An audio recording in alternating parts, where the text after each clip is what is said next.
Hello. So I've been tasked with telling the victory story, which is kind of very interesting if you think about it. So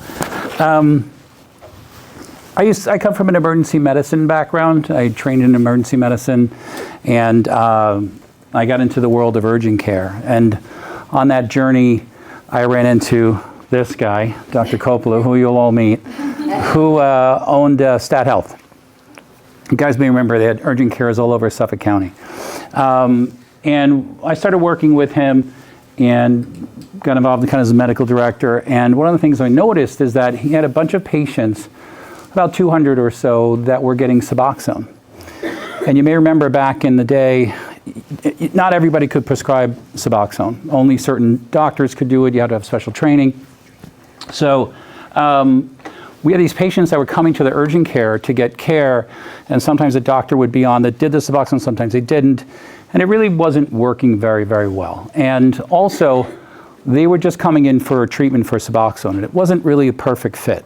So I called him up one day. He still regrets this to this day. And I said, I want to talk to you. I have this idea for something. We have all these patients, and we had a wait list of patients that wanted to be seen. I said, we should do something separate. We should move these people out of the urgent care because it wasn't really working. You have an urgent care, you have people there for coughs, congestion, and ankles and stitches, and you have some guy waiting for a Suboxone. So it just wasn't a good fit. I said we should do a separate business where we're just doing Suboxone, separate practice, and just focus on treating those people. Let's do the whole thing. And he said to me, to his credit, which I think he regrets this, right? Where he said, I don't know, if we do this, we got to do it right. And I said, what do you mean by that? And he said, it's very frustrating. We do the Suboxone, but we don't do the psychiatric care. So many people need psychiatric care. We don't do the counseling. It's very frustrating. They come in for the meds. I ask them if they're going to counseling. We don't know if they're going to counseling. We don't know the follow-up. And then there's also the medical component. So he says, if we're going to do this, exact quote, we're not building a Toyota, we're building a Bentley. So we decided we were going to start this practice, and it was going to be what we call comprehensive care.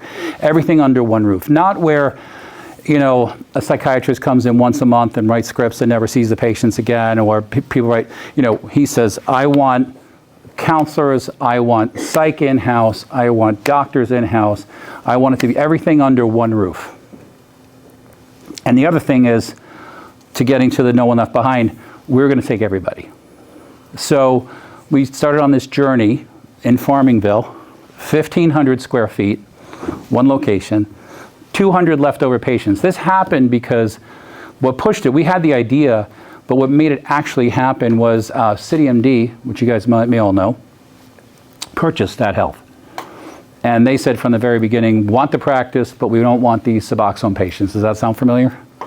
Yeah, nobody wanted those patients, right? But they also didn't have the infrastructure. They didn't have the guys that write the scripts, and it was problematic for them. So that's what really pushed us to open in our first location, which again was 1,500 square feet. He and I working, seeing patients. Where's Tracy? Tracy was our medical assistant.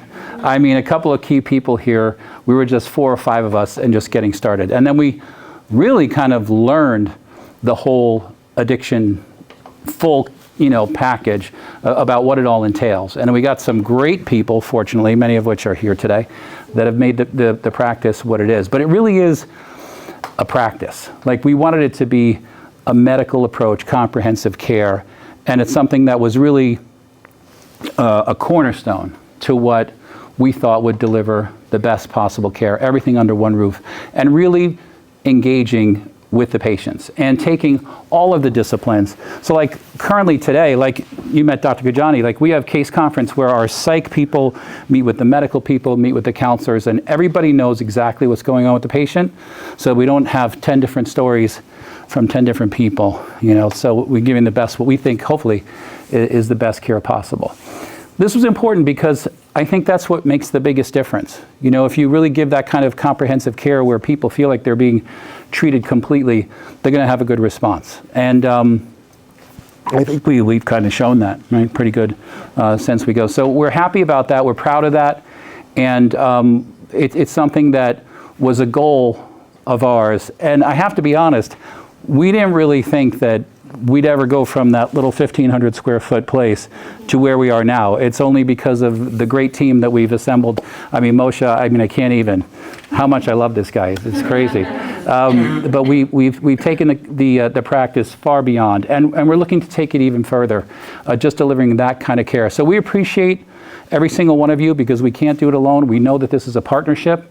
That's where the name Victory Recovery Partners comes from. We look at it like this is not just about us, it's about forming a partnership with the patients, forming a partnership with the community, other people in the industry to get help for people, because we've all been touched by addiction. None of you do this except you've all had somebody or some person in your life that's been effective, myself included. So there is a purpose to this, and I'm very proud of it, and thank you all for being here.